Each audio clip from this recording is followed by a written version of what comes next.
1.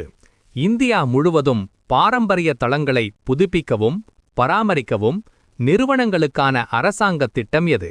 விடை: பாரம்பரியத்தை தத்தெடு. 2. எந்த பல்லவ வம்ச ஆட்சியாளரின் நினைவாக மாமல்லன் நீர்த்தேக்கம் பெயரிடப்பட்டது?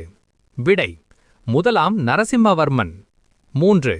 இந்தியா ஐரோப்பிய ஒன்றிய சுதந்திர வர்த்தக ஒப்பந்தத்தின் கீழ் இந்தியாவிற்கான ஐரோப்பிய ஒன்றிய ஏற்றுமதியில் எத்தனை சதவீதத்திற்கு சுங்க சலுகைகள் வழங்கப்பட்டன?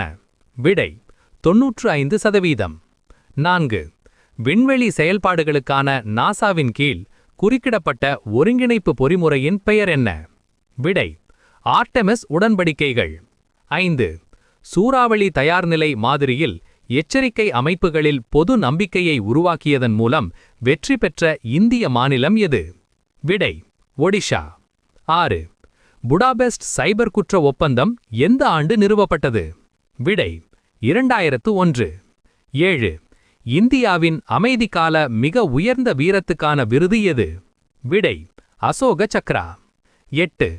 2026 குடியரசு தின விழாவில் அசோக சக்ரா விருது யாருக்கு வழங்கப்பட்டது?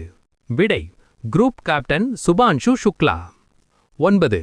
2026 இந்தியாவின் முதல் நீர் மெட்ரோவை எந்த மாநிலத்தின் குடியரசு தின அலங்கார வண்டி காட்சிப்படுத்தியது? விடை: கேரளா.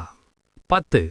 இந்தியாவில் முதன்முதலில் மாதவிடாய் மருத்துவமனை எந்த மாநிலம் நிறுவியது? விடை: மகாராஷ்டிரா. 11.